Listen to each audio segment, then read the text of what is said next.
रहने दे। मेरी गलती थोड़ी है। सर आप याद नहीं करते ना जो काम करने वाले हैं, आप हाँ तो बोलते हाँ हैं हाँ हाँ, फिर लोगों के बहाने सुनो। वो लैपटॉप मेरा जब वो चलेगा, काम पता नहीं चलेगा नहीं चलेगा, जब वो उतनी देर काम में मैंने करने बैठते हैं। जितनी देर में इनका काम, इनका लैपटॉप इनका ऑन हुआ है, उतनी देर में मैंने काम कर लिया। मैंने कहा भाई तो रहने दे। अरे तो पापा लाए थे, फिर मैं जिम गया हुआ था उस वक्त, तो फिर जब मैं आया हूँ तो मैंने देखा है। ये मैंने रिकॉर्डिंग शुरू तो की थी, ये स्टॉप किसने की? सर हम तो है आपने नहीं की यहाँ सर पे। होगी। आप ही होस्ट हैं। यार ये क्या बात हो गई इतने अहम सवाल से? अच्छा चलो खैर, अब तो हो गया जो हो गया। हाँ, तो क्या बात हो रही थी? बात ये हो रही थी कि फिर जेन जो है वो 10% फास्टर पे जा रहा है। तो सबसे पहले तो Jen's speed is 110% of Kevin speed. ये मैंने लिख दिया आपके अंडरस्टैंडिंग के लिए। 110% क्यों होगा, समझ में आ गया ना? जी सर। ठीक है, तो जेन की स्पीड आपकी जो है वो क्या हो गई, 110 upon 100 multiply by X upon T. जी। सही है ना? सही कह रहा हूँ ना? मल्टीप्लाई या ऐड? भाई मल्टीप्लाई ना ऐड, क्यों मेरे भाई?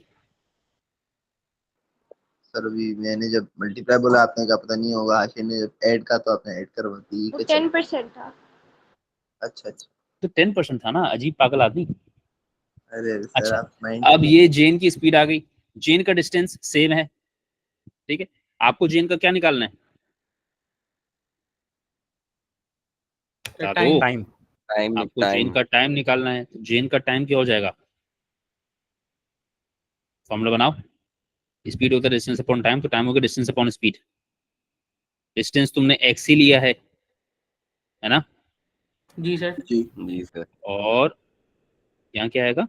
स्पीड। सर इसको 110 तो upon 100 110 multiply by x into upon. X upon T. तो एक्स से एक्स कैंसिल,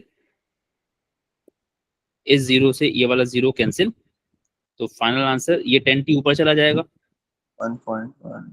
और 11 नीचे आ जाएगा। जी। सही है, तो 10t अपॉन 11 ये हो जाएगा फाइनल आंसर। समझ गए बात? जी। जी सर। ठीक है, तो ये थोड़ा सा आपका अच्छा सवाल है। ठीक है, इसमें परसेंटेज भी है, इसमें स्पीड भी है, और आपको इसमें यही समझना है कि ये जो 10% फास्टर दिया हुआ है, ये लगेगा यही कि टाइम है, लेकिन ये टाइम नहीं है, ये स्पीड है। ऐसे ही नहीं मैंने ये टॉपिक्स निकाले बेटा, कोई तो वजह है ना जो मैंने सोच सोच के निकाले ये टॉपिक्स। तो तुम लोग कह रहे हो ना ये छोड़ दें, ये छोड़ दें, हम कर लेंगे, ये हालत होगी तुम लोग की पेपर में।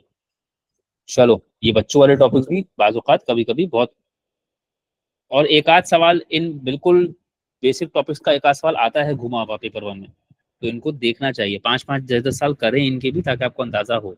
कोई टॉपिक्स अगर ऐसे हैं जिसमें आपको लगता है कि जी हम तो बहुत अच्छे हैं, तो जरा मुझसे पूछ लीजिएगा पहले कि सर मुझको लग रहा है कि मैं इस टॉपिक में बड़ा अच्छा हूँ। वो जरा पूछ लीजिएगा कि वाकई अच्छे हैं कि नहीं अच्छे हैं, क्योंकि हैं सवाल। अच्छा खैर, उसके बाद question number 4, the diagram shows the thermometer with a circular dial that records temperature in degree Celsius, write down the temperature indicated by the pointer. हाँ जी, ये क्या टेम्परेचर है बता दीजिए। -30। Minus -13 degree. 13। ये -14 डिग्री है, ठीक है। ये तो बच्चों वाली बात हो गई। When the temperature increases from -20 to 40, the pointer turns through an angle of 300 degree. Calculate the angle through which the pointer turns when there is a 7 degree rise in the temperature. हाँ जी, चलो, क्या ये किस चीज का सवाल है?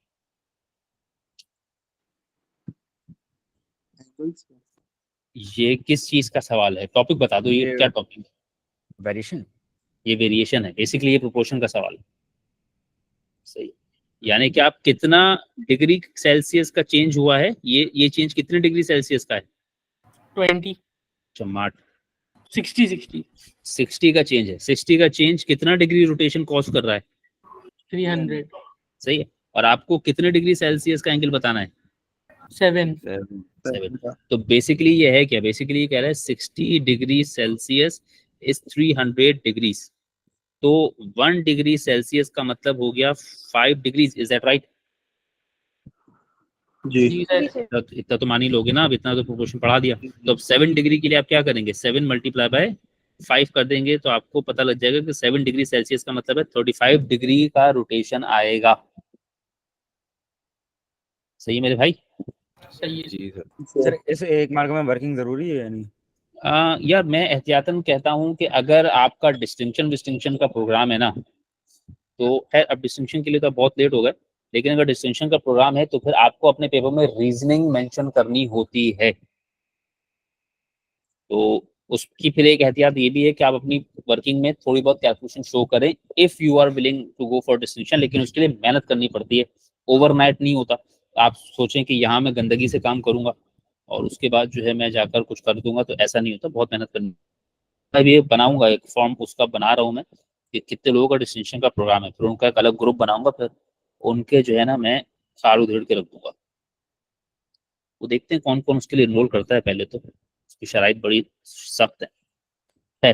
Part C, on one particular day the temperature at 1 a.m. was 4 degrees centigrade, by 6 a.m. it had fallen by 9 degrees, calculate the temperature at 6 a.m. हाँ तो बता दो -5 4 -9 -5। -5। ठीक है, यहाँ पर डिफरेंस नहीं पूछा है, ठीक है, यहाँ पर उसने एग्जैक्ट टेम्परेचर पूछा है। तो अब आपने क्या करना है, इस मखसूस सवाल में 4 डिग्री में से माइनस कीजिएगा 9 डिग्री सेंटीग्रेड, तो माइनस का 5 डिग्री सेंटीग्रेड आएगा। ये डिफरेंस नहीं है, डिफरेंस होता है तो एब्सोल्यूट वैल्यू देते हैं, वो एग्जैक्ट उस पॉइंट पे टेम्परेचर पूछ रहा है, तो ऐसे भी -5 डिग्री सेंटीग्रेड। सही, यहाँ पर नहीं आंखें बंद करके हाईएस्ट माइनस लोवेस्ट कर देना। अच्छा, फिर क्वेश्चन नंबर 5, एक 50 हो जाए मुझे बता देना। Renata went on a journey, recording चल रही है ना? जी सर। जी सर। पता नहीं बंद कैसे हुई पहले, समझ नहीं आया, और पता नहीं कौन अजीब सी है। Renata went on a journey that took 7 whole 1/2 hours, 7 whole 1/2 hours का मतलब 7.5 आवर्स होगा। The journey started at 22:48 on Monday, at what time on Tuesday did it finish? यार अच्छा चलो देख लो, तो पहले तो ये मंडे का किस वक्त का टाइम है, ये मंडे का सुबह का, शाम का, रात का, क्या टाइम है ये रात का है। रात का है। ठीक है, ये रात का टाइम है और 7 7.5 घंटे की जर्नी है, इसका मतलब है टाइम रीसेट हुआ होगा। जी सही है। अच्छा, अब मुझे नहीं पता कि आप लोगों को किस तरीके से टॉपिक पढ़ाया गया होगा। इसमें एक होता है, दिखेगा अगर क्लिक करें तो बताइएगा, एक इसमें होता है वो टाइमलाइन बनवाते हैं। सही है, एक टाइमलाइन याद बनाने तो का आ रहा तरीका है, है। हाँ याद तो आ रहा है थोड़ा बहुत, वो A और हाँ B डेस्टिनेशन पॉइंट्स वगैरह के। हाँ, तो एक टाइमलाइन बना के पढ़ाते हैं, एक सिंपल एडिशन सब्ट्रैक्शन करके पढ़ाते हैं, और एक खैर जो है वो आप मेंटली कर लेते हैं। ठीक है, तो अब मैं टाइमलाइन, चलो टाइमलाइन भी याद दिला देता हूँ। मिसाल के तौर पे ऐसा कुछ होता था, मुझे याद नहीं है, बहुत टाइम पहले मैंने कभी पढ़ाया था। तो 22:48 है ना, 22:48 यानी कि ये टाइम है 22:48। सही है। अब आपको इससे कितना आगे जाना है, 7 घंटे और ना 30 मिनट्स, तो 1 घंटा आगे गए, कितना हो गया ये? 23:48। 23:48। ठीक है, 2 घंटे, 3 घंटे, 4 घंटे, 5, 6, 7 घंटे में आगे आ गया। सही है, तो जब 7 घंटे आगे आ गया तो ये 23:48, मैं सिर्फ 23 लिख रहा हूँ, फिर 24:48, 25 नहीं लिखूंगा, इसको मैं क्या लिखूंगा? 00। 00 नहीं ना, 1 होगा भाई। 1। ठीक है, 24 को 00 लिख सकते थे आप, इसको आप लिखेंगे 1, यानी कि ये 24 को तो आप 00 लिख सकते हैं या 24 लिख सकते हैं, वो आपकी चॉइस है। ठीक है, 1 2 3 4 5, ये आप कितना, 1 घंटा, 2 घंटा, 3 घंटा, 4 घंटा, 5 घंटा, 6 और 7 घंटा आ गया है, तो 5:48 तक तो आ गए आप। सही है। जी सर। इसमें 30 मिनट्स और ऐड कर दिया आपने, जब 30 मिनट्स और ऐड कर दिए तो 30 मिनट्स ऐड करने के बाद आप मतलब 48 में 30 मिनट्स और ऐड कर दें, तो एग्जैक्ट टाइम आप अंदाजा लगा सकते होंगे। कुछ इस तरह का एक पढ़ाया जाता है। जैसे 48 है ना, मैं इसको 50 मान लेता हूँ, तो 50 में आधा घंटा ऐड किया तो ये हो गया 6:20। 6:20 हो गया। 6:18 हो जी जाएगा। सर। नहीं, मैंने कहा ना 5:48 को 5:50 मान लो, और 5:50 में अगर 30 मिनट्स ऐड कर दो 6:20, वो 2 मिनट निकाल दो, तो टू बी एग्जैक्ट 6:18। जी। सही है। एक ये वाला तरीका सिखाया जाता है, मुझे नहीं पता अब क्या तरीका है मजीद 7 वगैरह में पढ़ाने का। ठीक है, और एक तरीका और सिखाया जाता है, 22:48 है तो उसमें आप ऐड क्या कर रहे हैं, 7:30। सही होगी बात, ऐड ही करेंगे ना। जी। तो ये हो गया 8, ये हो गया 7, 22 और 7 को ऐड किया तो फिलहाल 29 लिखा मैंने। सही, ठीक है, फिलहाल मैंने जी सर। 29 78 लिखा, सही है। अच्छा, अब इसमें ये दोनों चीजें ऐसी नहीं हो सकती, ना तो आवर्स वाले कॉलम में 29 हो सकता है और ना ही मिनट्स वाले कॉलम में 78 हो सकता है, सही है। तो पहले मिनट्स वाले कॉलम को अगर सही कर लूं, वहां से 60 हटा दूं, तो ये हो जाएगा 30 18। ये बात सही हो गई? जी जी सर। अच्छा, अब ये 30 18 हो गया ना, तो डेफिनेटली आपको पता है यार टाइम ऐसा नहीं हो सकता, क्योंकि टाइम 24 से ऊपर नहीं जा सकता। तो जब भी कभी ऐसा होता है तो फिर हम 2400 माइनस करते हैं, सही है।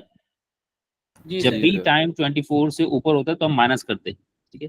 18 30 में से 24 माइनस किया तो 618, ठीक, सही बात। जी सर। अब मुझे नहीं पता आपको इसमें से कौन सा तरीका सिखाया गया होगा, आप टाइमलाइन से भी कर सकते हैं, आप इसको एडिशन सब्ट्रैक्शन से भी कर सकते हैं, and if you are good तो आप इसको मेंटली भी अंदाजा लगा सकते हैं। टाइम वाइम देखना सबको आता है, तो हम लोग तो खैर मेंटली भी कर देते हैं। आप इसको कि जी इतना है, तो अंदाजे से हमने 7 घंटे ऐड किया, पहुंच गए, और 30 मिनट और ऐड कर दिए, क्योंकि हमें 1 नंबर का आंसर होता है, हमें वर्किंग नहीं चाहिए थी। 7th या 6th क्लास में जब भी पढ़ाया जाता है, उस वक्त टीचर बजट होता है कि जी आप वर्किंग करें, वर्किंग स्टेप्स शो करें। उसकी वजह वही होती है कि वो आपकी मेंटल मैथ स्किल्स डेवलप हो आहिस्ता आहिस्ता, क्योंकि आखिर में आपको वो छोड़ देनी है, बट वो वर्किंग की होती है, तब जाके आप मेंटली चीजों को अच्छी तरह कर पाते हैं। तो इसलिए 7th का टीचर या 8th का टीचर या 6th का टीचर जो भी होता है, वो वर्किंग पे बहुत एम्फेसिस करता है, ताकि वो चीजें स्किल्स आपकी डेवलप हो जाए, फिर आप मेंटली कर पाए उन चीजों को। यहाँ जरूरत नहीं होती हमें स्टेप्स इन्फॉर्म करने की, सही है। अच्छा, सर शायद दोनों ये 1 मार्क का है, तो हम इसमें फिर भी वर्किंग करेंगे।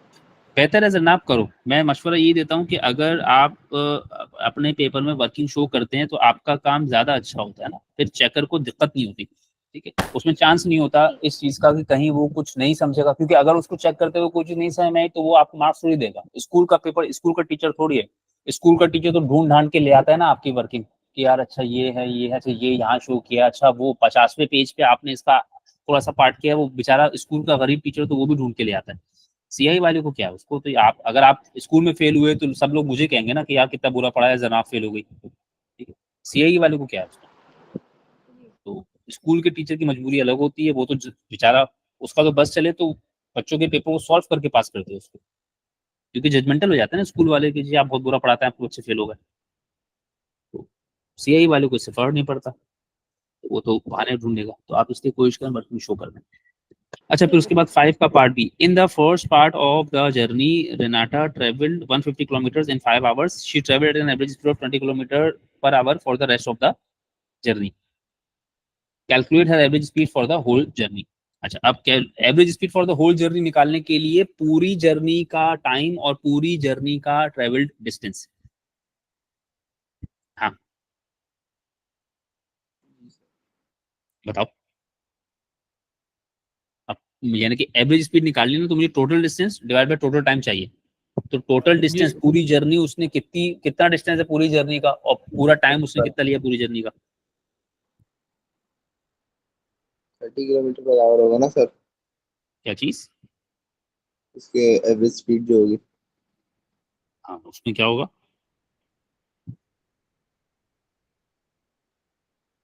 ये दो चीजें मुझे चाहिए। टोटल टाइम कितना है पहले तो वो बता दो। 7.5 आवर्स। टोटल टाइम तो 7.5 आवर्स। उस 7.5 आवर्स में से पहले 5 घंटे में उसने कितना डिस्टेंस कवर किया है? 150 किलोमीटर। 150 किलोमीटर। 150 किलोमीटर। यानी कि ये तो आपके पास पहला हिस्सा आ गया ना। यानी आपको ये पता है कि जर्नी के 2 हिस्से हैं। एक हिस्सा वो है जिसमें उसने 150 किलोमीटर ट्रेवल किया है और 5 घंटों में ट्रेवल किया है, यानी पहला हिस्सा तो है आपके पास। दूसरा जो हिस्सा बता रहे हैं, उस दूसरे हिस्से का सिर्फ उन्होंने बताया क्या है आपको? स्पीड, एवरेज स्पीड बताइए। Average speed. दूसरे हिस्से में टाइम कितना लगा है उसको? 2.5 आवर्स। 2.5 आवर्स। बात समझ में आई? जी सर। सही है। अच्छा, मैं आपसे क्या कह रहा हूँ कि मुझे पूरी ओवरऑल एवरेज स्पीड बताने के लिए टोटल डिस्टेंस ट्रेवल्ड और टोटल टाइम टेकन चाहिए। टोटल टाइम टेकन मुझे पता है, बट टोटल डिस्टेंस नहीं पता। टोटल डिस्टेंस में से पहले हिस्से में 150 किलोमीटर ट्रेवल किया गया, दूसरे हिस्से में कितना किलोमीटर ट्रेवल किया ये नहीं पता। तो क्या आपको दूसरे हिस्से में इतनी इंफॉर्मेशन दी हुई है कि आप डिस्टेंस निकाल पाए? जी सर। ठीक है, स्पीड कितनी है इस पार्ट की? 20। इस पार्ट में डिस्टेंस कितना ट्रेवल हुआ ये आप मालूम कर रहे हैं। इस पार्ट में टाइम कितना लिया गया है? 2.5 आवर्स। 2.5। तो डिस्टेंस ट्रेवल कितना हो गया मेरे भाई? 50 किलोमीटर। यानी दूसरे हिस्से में इतना डिस्टेंस ट्रेवल किया उसने, ये कैलकुलेट होगा, ठीक है। जी सर। तो टोटल डिस्टेंस ट्रेवल्ड कितना बन गया? 200 200 kilometre. 200 kilometre is the total distance. और टोटल टाइम टेकन कितना बन गया? 7.5 10.5 hours। आवर्स। वो 7.5। अब आप एवरेज स्पीड निकाल देंगे। एवरेज स्पीड के लिए आप average speed of the whole journey आप निकाल देंगे, तो वो क्या हो जाएगा? 200 डिवाइड बाय 7.5 होगा। जी जी सर। सर। क्या रहा है, क्या रहा आंसर?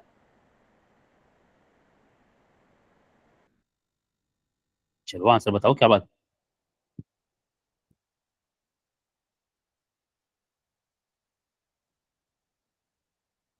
15/2 और 400/15। 400/15 को कैंसिल किया तो 3 और 80। 80/3।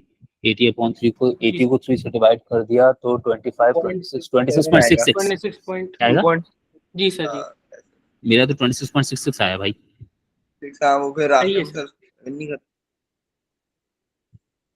सही है। क्या कह रहे हो आखिर में, क्या नहीं करूं? मतलब वो सर ये कंटिन्यूस है 26.666 करके। सर हाँ यूसुफ, कंटिन्यूस है, हाँ कंटिन्यूस है ना। जब जब इम्प्रॉपर फ्रैक्शन आता है आंसर में तो उसको प्रॉपर फ्रैक्शन में आना जरूरी होता है। हाँ उसको मिक्स फ्रैक्शन कर दें, अगर अगर इम्प्रॉपर आ गया तो उसको मिक्स फ्रैक्शन में या डेसिमल में कन्वर्ट कर दें, अनलेस क्वेश्चन ने कहा है कि आप उसको इम्प्रॉपर में छोड़ दो, और क्वेश्चन ऐसे कहता नहीं है।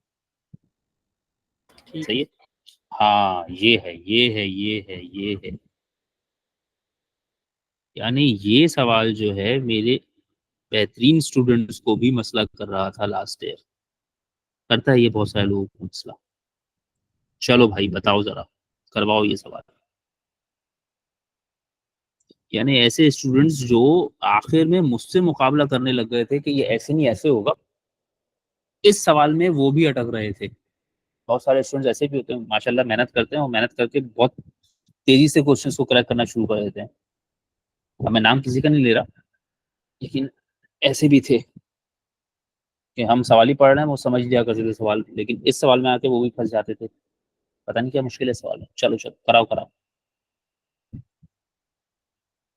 टॉपिक बता देना मुझे, किस टॉपिक का सवाल है।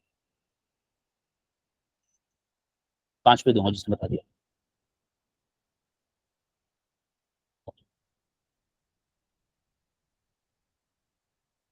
तो ठीक है, सोचने लोगों दे। ने मीटिंग छोड़ के भाई।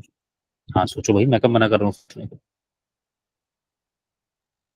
नहीं अभी नहीं, भूख नहीं लग रही। 2 बजे। सर रेशियो का सवाल है। किस हिसाब से?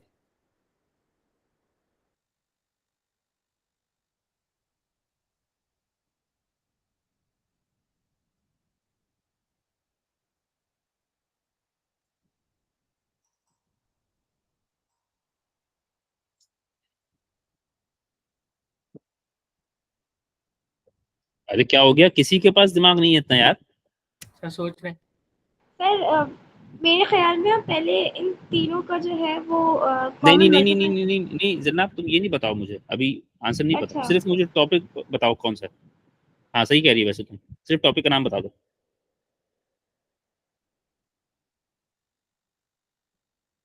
ये रेशियो रेट प्रोपोर्शन है क्या? नहीं वो सही कह रही थी, चुप हो गई वो, सर हालांकि वो नंबर्स नंबर्स के अंदर नंबर्स में किस चीज का? नंबर्स में ही है, चलो ठीक है। वो सर मल्टीपल्स और वो एलसीएम और एचसीएफ वाला। LCM HCF. हाँ ये एलसीएम का सवाल है।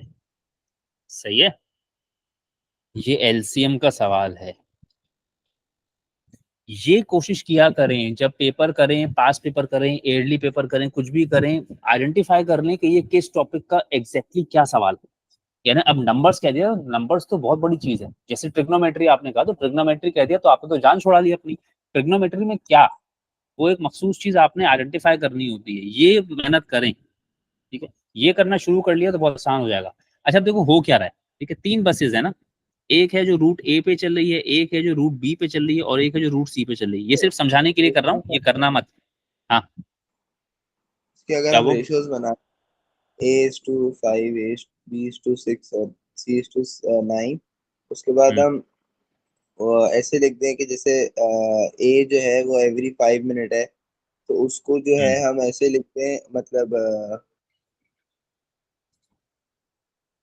मतलब उसको हम 1:5 करके लिख दें, इस तरह कर सकते हैं क्या? मेरा नहीं ख्याल, मुझे नहीं लगता। रेशियो से कैसे करूंगा मैं? अच्छा चलो देखो, ठीक है। क्या हो रहा है कि 3 बसेज हैं, ए बी और सी। ये सिर्फ समझा रहा हूँ, ये इससे करना नहीं है सवाल, ठीक है। 3 बसेज हैं, ए बी और सी। अच्छा, जो रूट ए पे जो बस चल रही है वो क्या करती है? रूट ए वाली जो बस है वो क्या करती है? एवरी 5 मिनट्स लीव यानी कि आप अगर एक स्टेशन पे खड़े हुए हैं तो हर 5 मिनट में वहां पर आपको रूट ए पे चलने वाली बस मिल जाएगी, ठीक है। ये हमारे जैसे गरीब लोगों को पता है। आप लोगों को, आपने जिंदगी में पता नहीं बस देखी भी है कि नहीं देखी। आप लोगों ने देखी है? किसी ने बस देखी है? जी सर। जैसे जैसे किसी ने, मैं कहूँ अपना ये अपना अपना क्या कहूँ, मैं क्या कहूँ, 11C एक बस है, देखी है किसी ने? हम नाम से तो नहीं पता। हाँ वही ना, तो नहीं देखी ना, मतलब आपने फिर सर वो नाम ही 4K में नहीं। तो बैठे हुए भी हैं। 4K तो चलो, हाँ 4K तो वो अपने डाकखाने वाली बड़ी मशहूर बस है ना। 4K 4J 4L ये मशहूर बस है। W11 का नाम सुना है? जी W11 पॉपुलर रहते हैं। हाँ, W11 पॉपुलर तरीन बस है वो, मतलब जो है वो दुनिया जहां में मशहूर है। आपकी पाकिस्तान की बस दुनिया जहां में मशहूर है। खैर, तो अब सर ये 2:30 बजे क्या मीट करेंगे वापस से? मुझे क्या पता भाई, ठीक है। अच्छा, अब ए से एक बस निकली है 13 बजे, यानी 1 बजे। मैं इसको 0 कह रहा हूँ, सही है। बी से भी एक बस निकली है 1 बजे, और सी से भी एक बस निकली है 1 बजे, ठीक है। जैसे अब आजकल तो वो रेड लाइन वाले स्टेशन है ना, अब आप स्टेशन पे जाके खड़े हुए तो वहां पर एक टाइम पर आती है बस, सही है। 1 बजे आती है, तो फिर उसके बाद 10 मिनट बाद दूसरी बस आती है, तो दूसरी बस वहां पर मिलेगी आपको। अब ए वाले रूट पे जो बस चल रही है ना, वो अगली बस आपको कितने बजे स्टेशन पे मिलेगी? 1:05 पे, सही है। जी सर। अच्छा, उसी रूट उसी स्टेशन पे बी वाली बस कितने बजे आएगी? 6 मिनट के बाद, जी यानी 13:06 पे। सी वाली बस 13:09। 13:09, यानी कि 5, 6 और 9, ठीक है।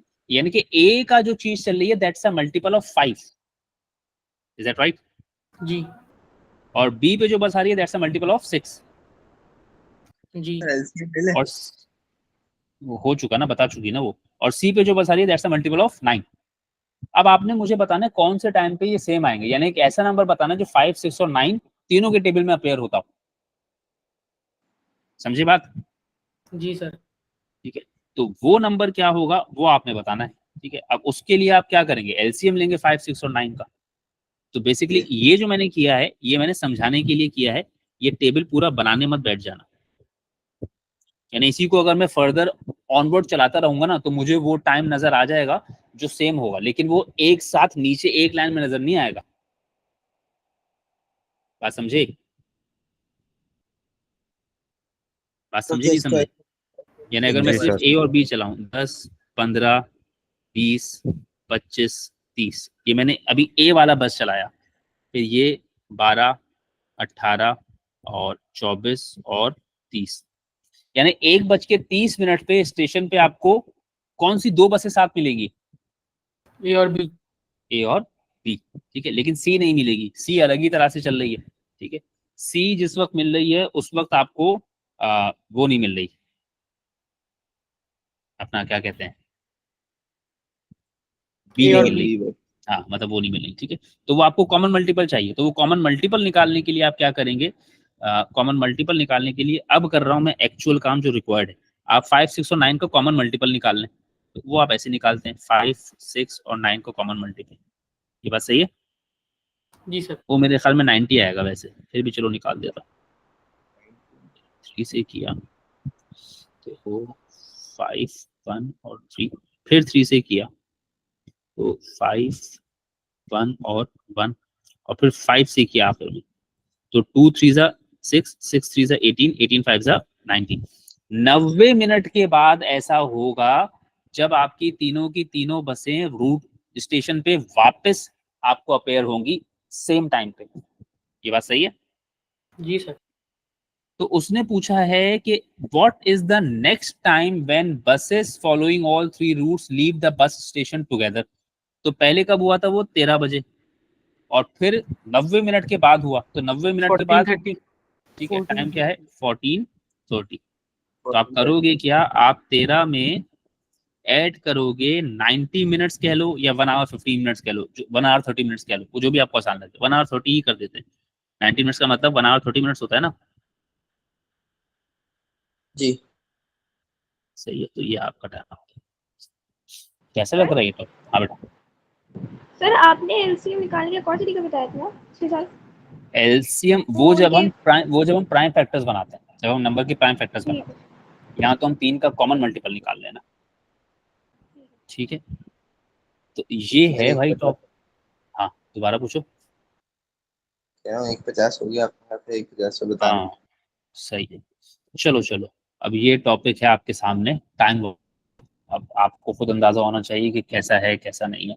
ये वो टॉपिक्स हैं जो आमतौर पे लोग हैं। टच भी नहीं करते, तो फिर जाके वो ज्यादा स्ट्रगल करते हैं। तो ऐसा नहीं सोचना चाहिए कि बिल्कुल ही नहीं करें, थोड़ा देखना चाहिए टॉपिक। तो ये टॉपिक है, जरा इसी तरीके के और टॉपिक्स भी हैं तो उसको देखें। नहीं समझ में चीजें निकलती हैं जो